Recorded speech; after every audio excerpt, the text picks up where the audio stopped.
Hello, and welcome to another edition of Watching Washington, a public affairs program brought to you by the Brian Lamb School of Communication. It is Friday, October 18th, and I'm Jack Brown. And I'm Bella Hecker. Here's a look at what happened this week. First, drone footage caught the final moments of Hamas leader Yahya Sinwar. In a press briefing on Thursday, Israeli Defense Forces, also known as the IDF, spokesperson Daniel Hagari presented a video that the IDF claims shows Yahya Sinwar during his last final moments. The footage, captured by a drone, shows a damaged building where a man whom the IDF identifies as Sinwar is sitting alone on a chair. His face is obscured, but he appears to be facing the drone. Hagari stated that Sinwar was shot in the hand, as the video highlights this detail. The video also shows Sinwar holding a piece of wood before throwing it towards the drone. The IDF believes the footage is crucial evidence linking Sinwar to this final attempt at resistance. No audio was present in the video, and Sinwar was not heard making any statements during his final moments, leaving speculation about his final thoughts.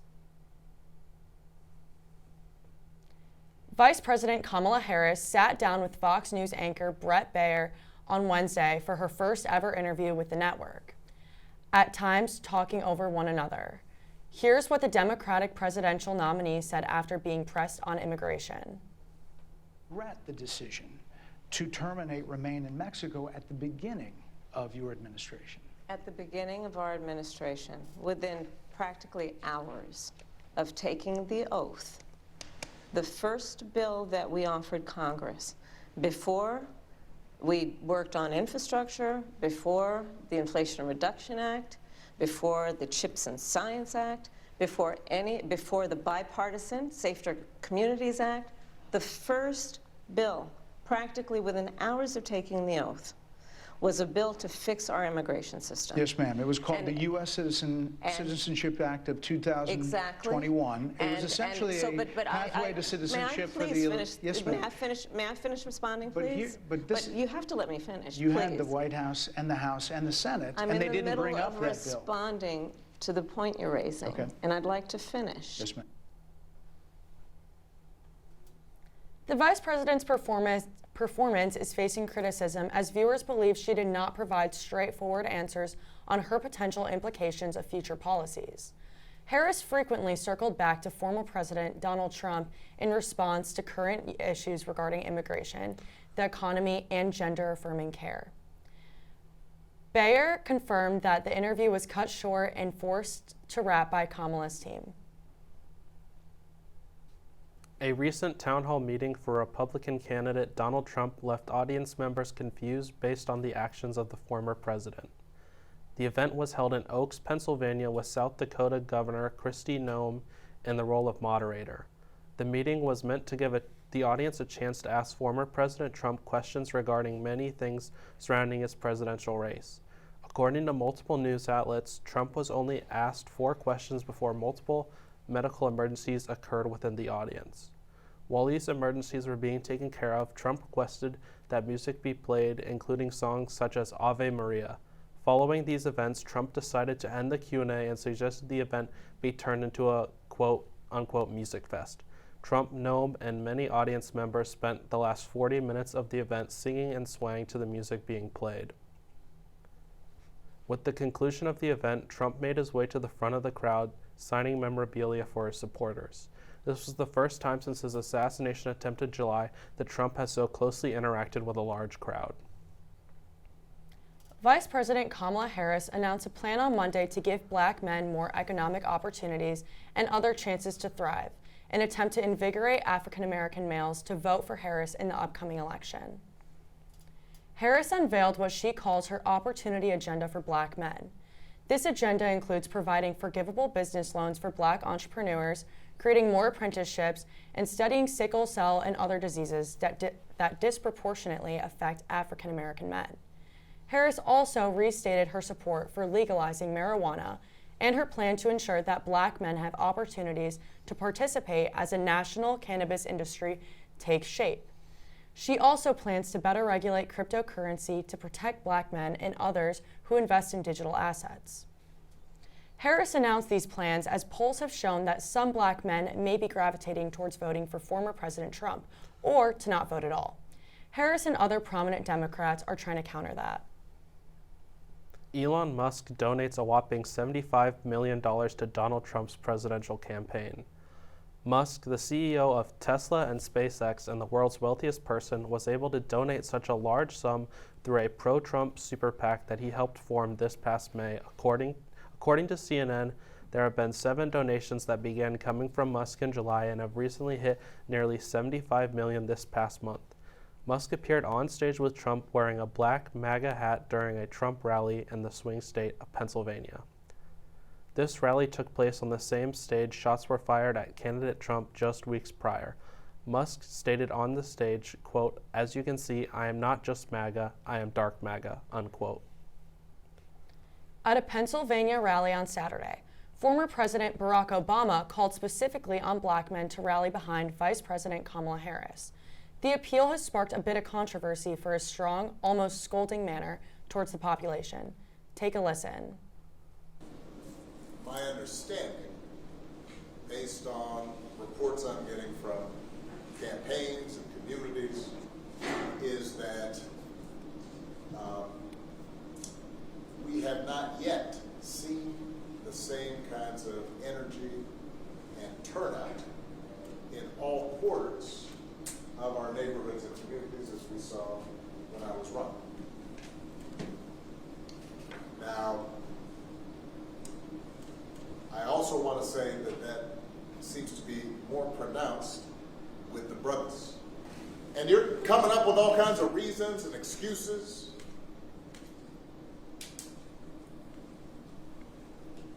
I've got a problem with that because part of it makes me think, and I'm speaking to men directly now, part of it makes me think that, well, you just aren't feeling the idea of having a woman as president. And you're coming up with other alternatives and other reasons for that. And I think anybody you are talking to in a barbershop, anybody you are talking to in your house, in your family, at church, who is coming with that kind of attitude, I think you have to ask them, well, how can that be? Because the women in our lives have been getting our backs this entire time.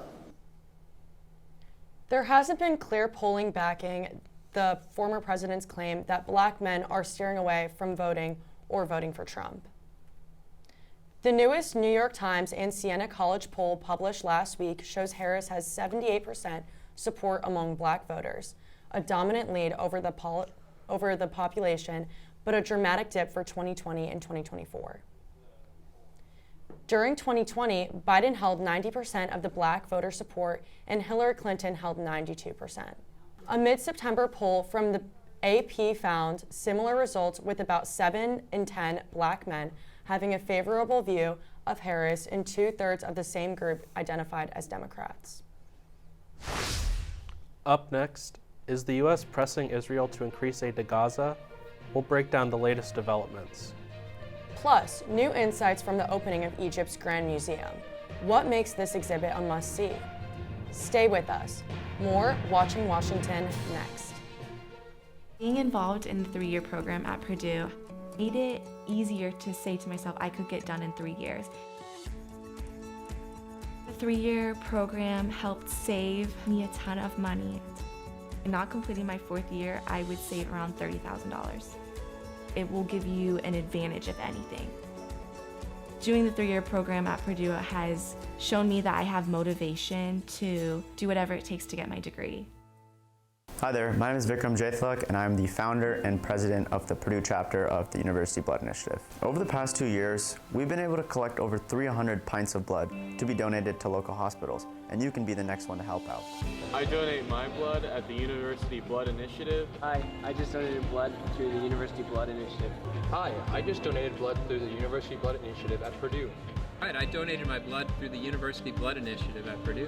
And I donated my blood at University Blood Initiative at Purdue.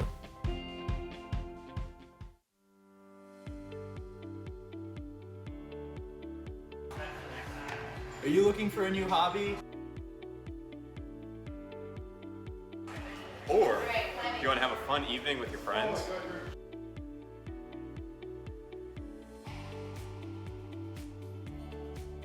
Then come climb to new heights at the Co-Rec Climbing Wall.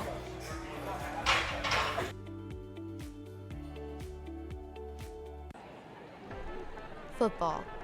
It's the best time of the year. You know what else is great? The world's largest and fastest mascot. You can't have Purdue football without the trains. Look for the Reamer Club outside Stewart Center, 12 to 5 p.m. on Fridays before home football games, for your chance to ride the Boilermaker Special for free. See you then!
You're watching Fast Track News.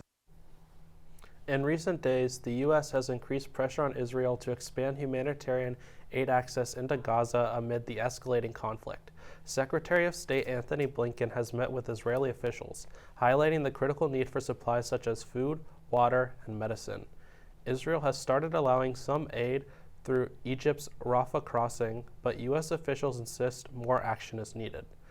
President Joe Biden spoke with Prime Minister Benjamin Netanyahu to reiterate the urgency, stressing that more efforts are necessary to address the humanitarian crisis. We have seen the situation get incredibly serious and incredibly dire, and that's why we have been engaging with them to make clear that there needed to be a change in behavior, there needed to be a turnaround, and when we didn't see sufficient results, it's why the two secretaries sent this letter that they sent on Sunday.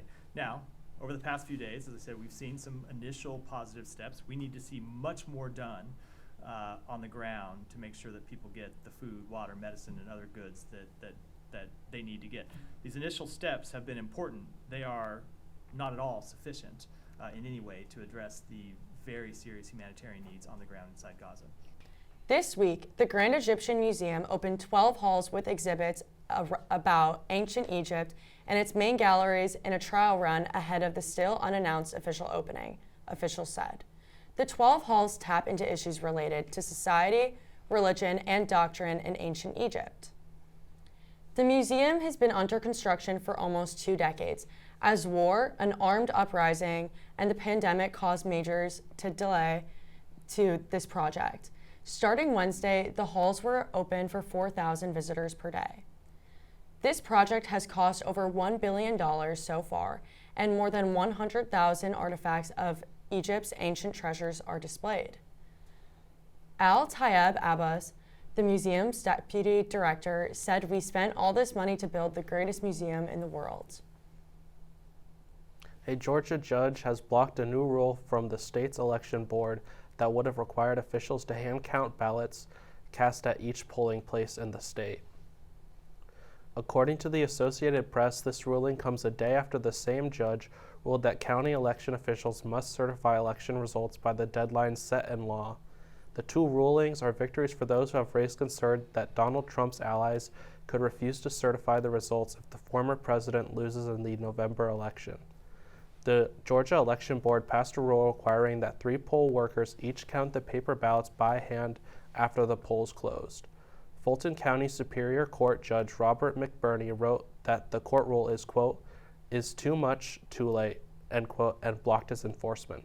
In the other case, McBurney ruled that, quote, no election superintendent or member of a board of elections and registrations may refuse to certify or abstain from certifying election results under any circumstance, end quote. Georgia law says that county election superintendents shall certify election results by 5 p.m. on the Monday after an election or the Tuesday after if that Monday is a holiday, as it is this year.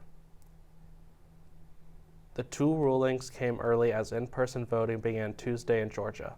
And speaking of early voting, as of 9:31 a.m. today, 881,372 total ballots have been accepted in Georgia, according to the Georgia Secretary of State's website.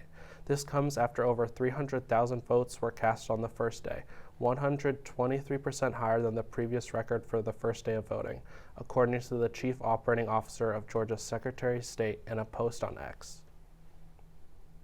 One of those early voters in Georgia was former President Jimmy Carter, who is now voted in the 2024 election. A spokesperson for the Carter Center says the former president cast his ballot by mail on Wednesday. Carter, who recently turned 100 years old, lives in the swing state of Georgia. The Democrat has been in hospice care since February 2023. He spent 4 years as the governor and 4 years as the president. That's really 8 years in big-time politics. And otherwise, the other 92 years, he's just been a citizen. And he always felt that the title of citizen was the highest title in our nation, and that the obligation of a citizen was to vote. On Wednesday, Nebraska's Supreme Court voted to uphold new legislature introduced earlier this year that would eliminate a 2-year waiting period for felons before they can register to vote. The law, which is called Legislative Bill 20 or LB 20, eliminated a 2-year waiting period that began after completing every part of a felon's sentence, including probation and parole. The bipartisan bill reverts a 20-year-long period in which felons had to wait to simply vote. The Nebraska deadline to register to vote online is October 18th, but Nebraska voters can still register by mail or in person until October 25th, ensuring anyone who is just now receiving suffrage will be able to register before our November 5th election. Now, for this week's Race to Watch, we take you to Michigan, where former Republican U.S. Representative Mike Rogers is battling Democratic U.S. Representative Elissa Slotkin for the open seat. These two Senate candidates in a live television debate Monday night. Rogers' campaign priorities are focused on the economy, China, the southern border, and crime. Meanwhile, Slotkin's campaign focuses on protecting women's rights, preserving democracy, keeping communities safe, and defending the middle class. Voting for every big spending bill that came down the pipe in support 100% of the Biden-Harris administration has cost us all of these costs in our groceries, in our gasoline, in our housing prices. Mr. Rogers has voted against middle-class tax cuts over and over and over again in his record. It's constant. So the idea that somehow he cares about the middle class and middle-class tax cuts, his voting record says the opposite. Rogers has been endorsed by former President Donald Trump. Slotkin has been endorsed by current Michigan Senator Debbie Stabenow. She announced last year she would not seek re-election after serving in Congress since 1997. That's all the time we have today. Thank you for watching. See you next time on Watching Washington.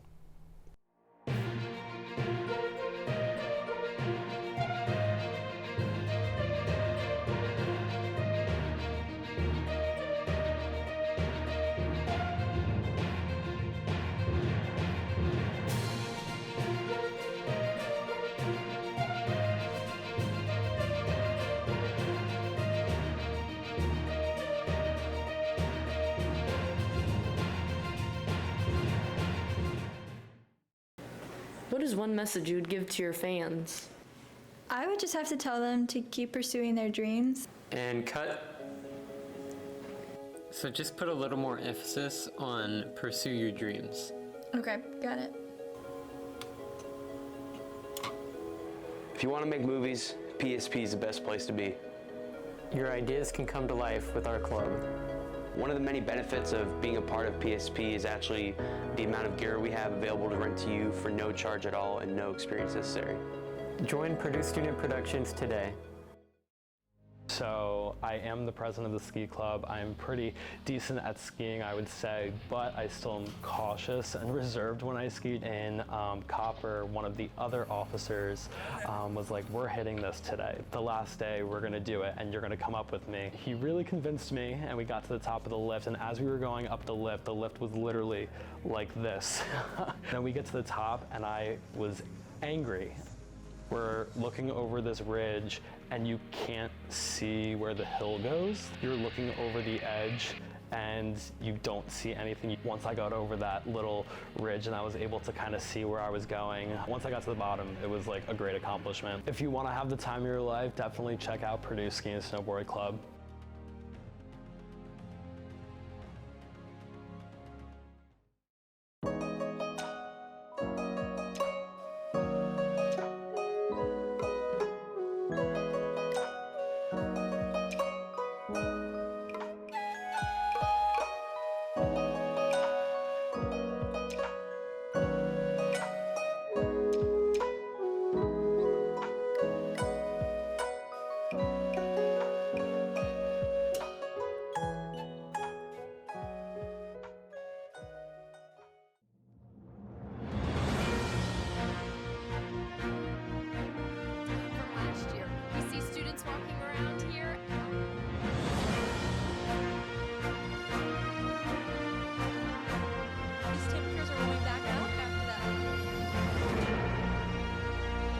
You're watching Fast Track News.